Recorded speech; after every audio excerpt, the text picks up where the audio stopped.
What do you think, Shadow? Do you think Jennifer should go and live on her mom's property and then her mom can go and live on Salt Spring Island? I think it would be probably better for Judith to be in a smaller community with her neighbors taking care of her, and Lynn Hancock could come and visit her, and she could have all of her pets there, and there would be no discrepancies, and all the little animals will be taken properly cared for. But then Jennifer loves her property in Sook. But then what? What would be a good plan for my two new friends from the Beatnik Cafe? What do you think? Oh, did Dr. Smith clean your ear? Was it the right? Oh, I see. It's your right ear, not your left ear. Which is the one that was infected the most? Oh, I don't know which one it was now. Now I'm really confused. I thought it was your left ear, the one with the little chip out of it. There's a little chip, and I don't know how the chip got there because that was there when I got you. And I have no clue. Oh, what are you doing all hunched up on my papers? You're not supposed to be sitting on my papers. Yeah, you're not really a solid black kitty. You've got all this fur. Did they clean you up and clean your ears and take a look at you from head to toe? What did they do to you today at that vet? They gave you some flea stuff, and don't touch the flea stuff. Ooh. I don't know what kind of stuff they put on you, but I haven't looked at the invoice yet, and I don't know what I paid for, but I'm sure grateful. And it doesn't matter, he's purring. Oh my God, is he ever purring? Listen to Shadow purr. Come on and purr. Come on and purr. Come on and purr. You know you're happy, kitty. You better be happy. You're very lucky. Alexander said you were very lucky to go and get help. You're a very lucky kitty. Not many kitties get a chance to go and see a vet. You're spoiled. He's a spoiled kitty. Yeah, and Dr. Smith is a very nice vet in Surrey, BC. Very nice vet. Yeah, he's been around a long time, that vet. He's very experienced. He knows kitty cats through and through. And probably all kinds of other animals. Farming. I don't even know the extent of what he does. I just know that he takes care of my kitties and all the cats I've had for the past I don't know how many years. Well, we moved to Surrey in '86, that was after Expo. The year of Expo, we relocated from Coquitlam to Surrey, British Columbia. But our address was Coquitlam. Then it was Surrey, British Columbia. Oh, and look at Steve and his wife. When we met Steve, he had no wife.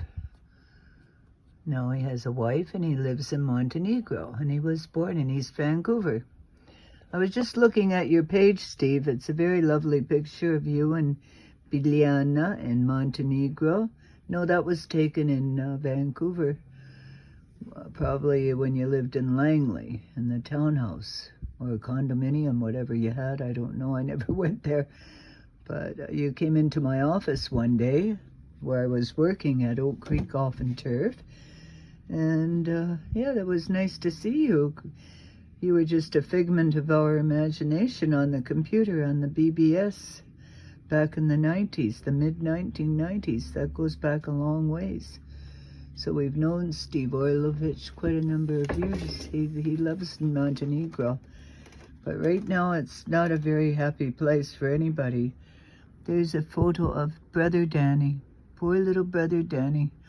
Oh, I'm unpacking and doing, what do you call that? Spring cleaning, I guess. Oh, I hate to call it spring cleaning. It's more than spring cleaning. That's the minimizing the situation. My situation is I've got a 20-year-old kitty scratching my legs underneath here, and I didn't take her to the vet today because, where are you, Dusty? She's walking all over the place and crawling here and crawling there. She's very active. Although she is blind and deaf, she's under here somewhere, where she was a minute ago. Oh, there she is. She took a shortcut the other way. It's like never mind, you leave Dusty alone. You're territorial, aren't you? All kitties are, say, that's my property. That's my mummy. And it's like humans, they say, this is my land, not your land. And then the war goes on, the fight, and the cats fight, well, what do they do with kitty cats so they don't fight? Oh, gosh, oh, no, don't even go there. Don't even go there. See how she gets up and about? You can't compare animals to humans. My God, you get into a lot of trouble. The human would get into an awful lot of trouble if they did that. Look at her. She's 20 years old. And that's because she has a good vet. And, it's worth saving a few extra dollars in the savings to make sure your pet, if you're going to have a pet, make sure it gets cared for professionally, because otherwise, oh my God, you have so much stress. So much stress when you don't have the money to take your cat to a vet and your poor little kitty is, suffering, and you don't know what to do. And my God, it's a big responsibility. And we didn't have lots of money at one time, but then Mum had got a pretty good job, and we all band together, and we were able to afford a pet. Or we rescued a pet. We didn't even buy them. We simply rescued them from people who couldn't take care of their pets. It didn't mean they were bad people. It simply meant that they didn't have a job or they couldn't afford. Now, see what she's got on her back, and I didn't want to hurt her and get that comb. I've got a metal comb here and a safari comb right here and a brush. You see, the vet thinks I'm neglectful, but I'm not neglectful. No, the vet didn't think anything, but he wondered why Shadow got those big mats in his back, and I didn't want to hurt Shadow. And a mat, this is purchased right at Fraser Heights, the pet shop. But she loves getting groomed. Oh, she loves the little safari comb. But she doesn't have the kind of fur that gets matted, you see. So very easy to care for her. So if you get a Russian blue kitty, like Dusty is Russian blue, she's easy to care for. And if you happen to be an older person or somebody that's really busy, then you should pick up find a kitty to adopt with short fur. You save money in the long run because it costs money for the vet or the groomer, but groomers are not professionals, I'm sorry to say that. There's a lot of very good groomers, and I haven't utilized their services. But in desperation, I just took my kitty to the vet, and they said, sure, we'll take care of the mat, no problem.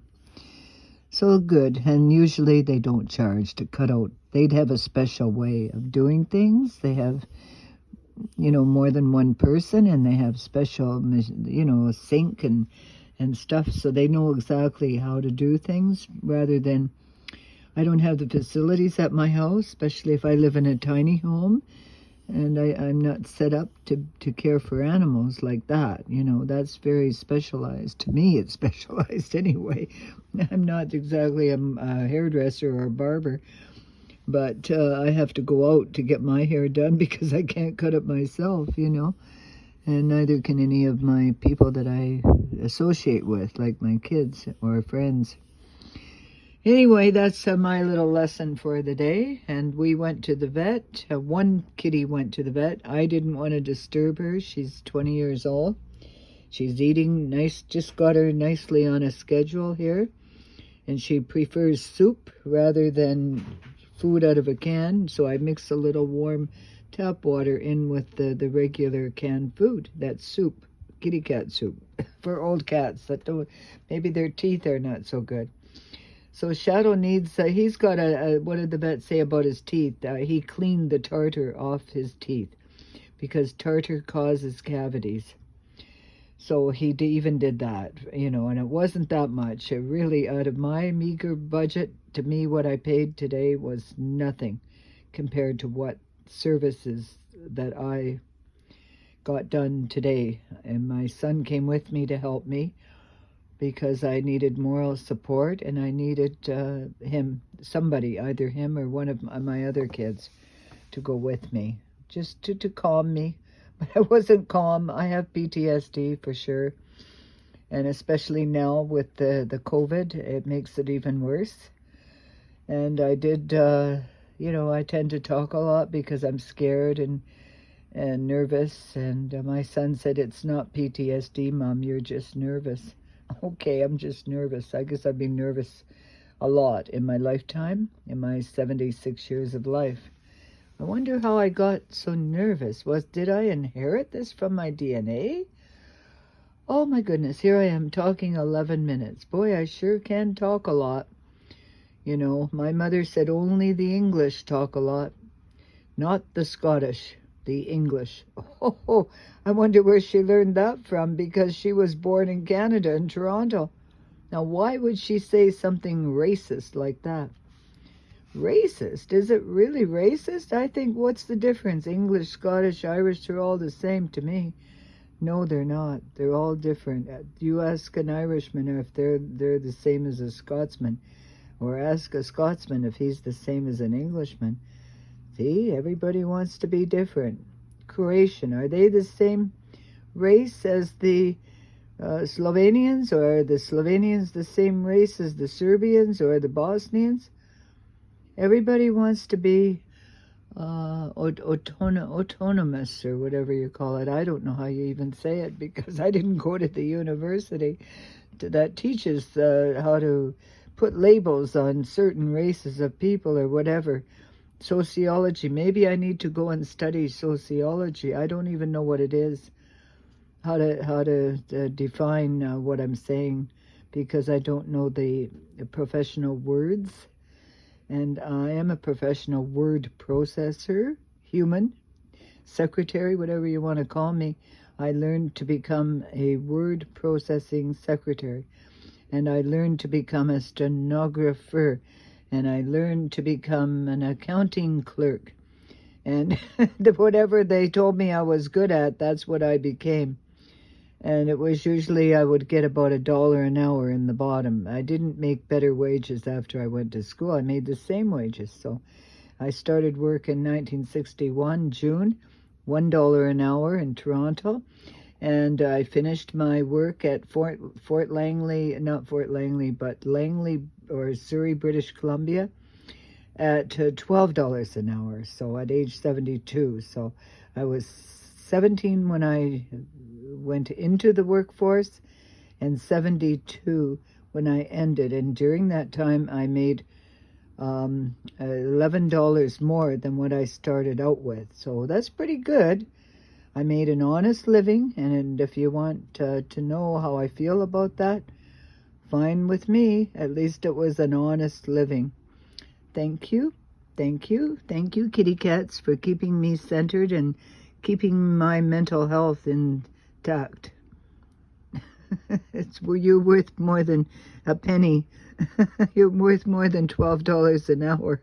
Oh, to me you are anyway. But I guess I wasn't worthy enough. Bye-bye.